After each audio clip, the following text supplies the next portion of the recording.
Hey, how's it going? Wes here. Welcome back to another lesson. In today's lesson, we will look at the most frequently used conjunctions, but then part 2 out of 2.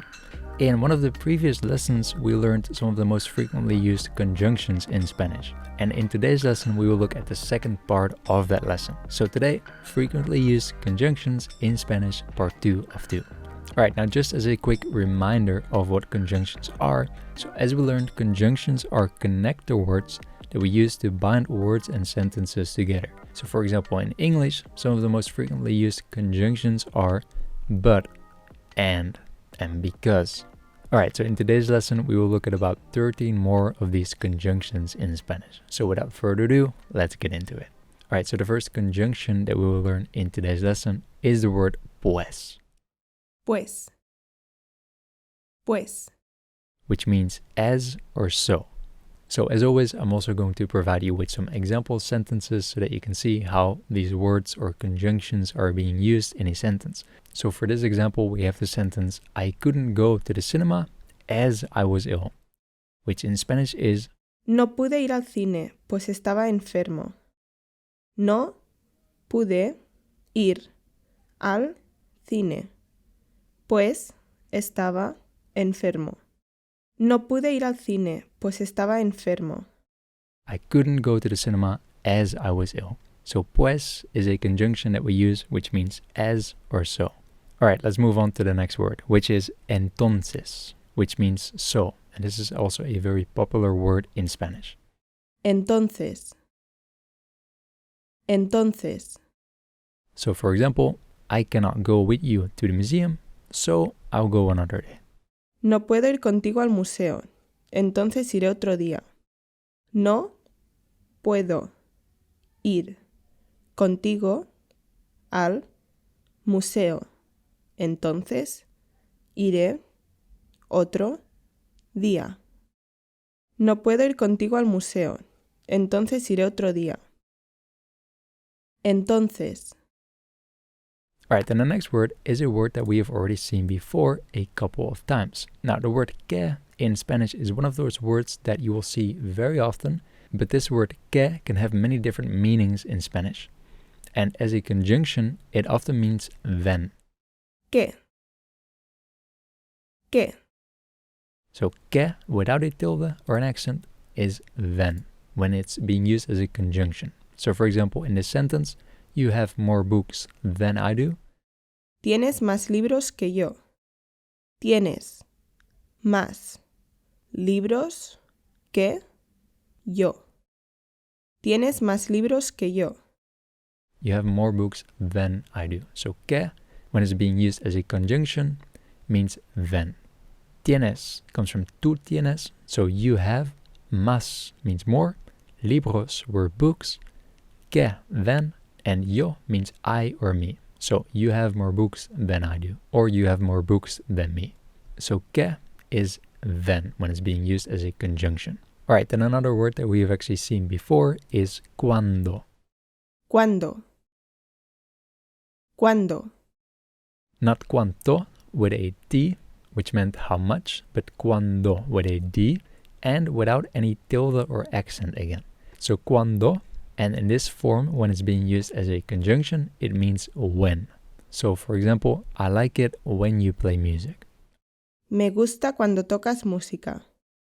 Me gusta cuando tocas música.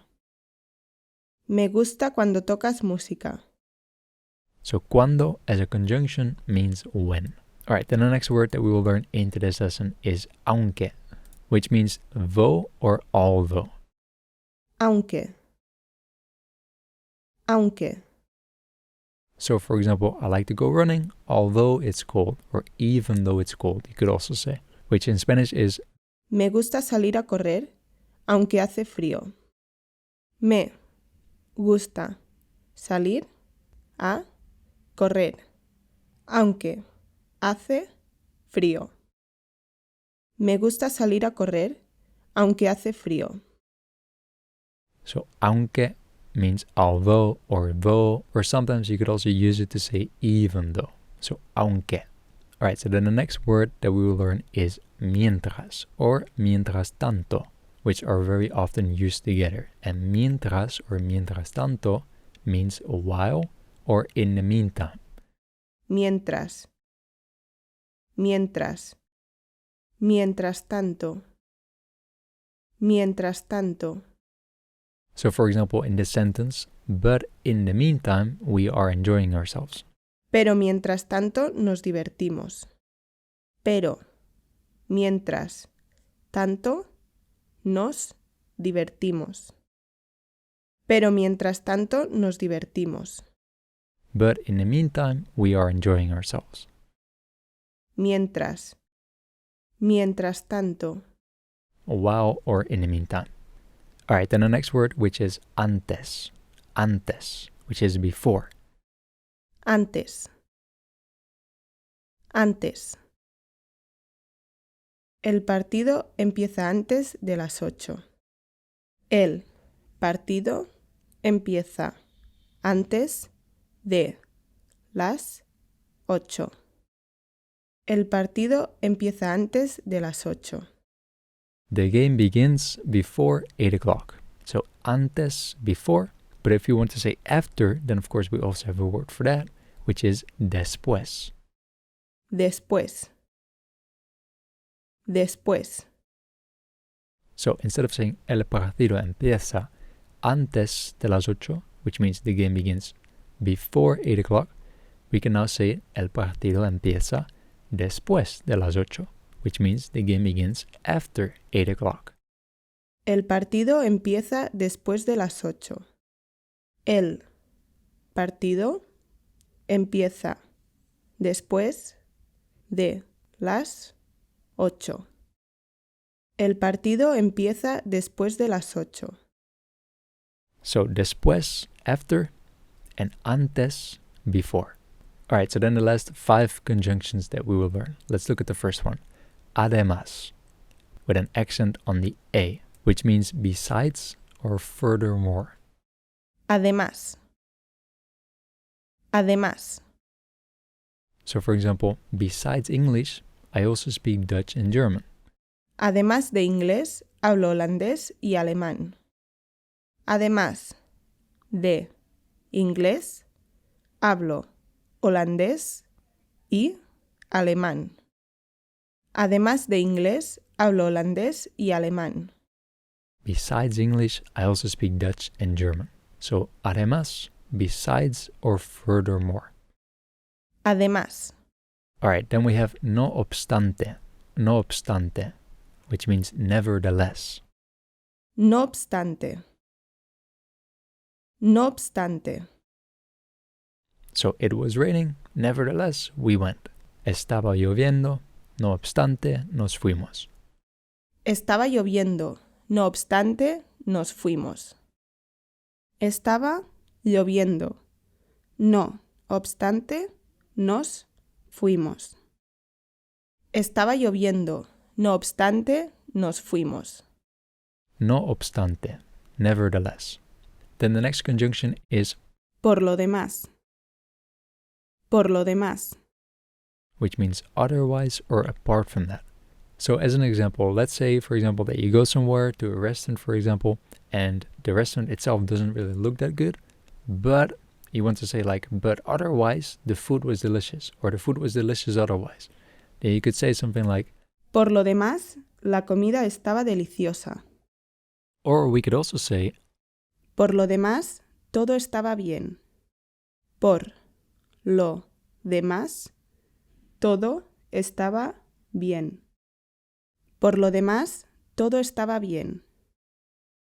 alright, so then the 2 last conjunctions we will learn in Spanish. The first one is sino, which means but rather or but instead. Si no. Si no.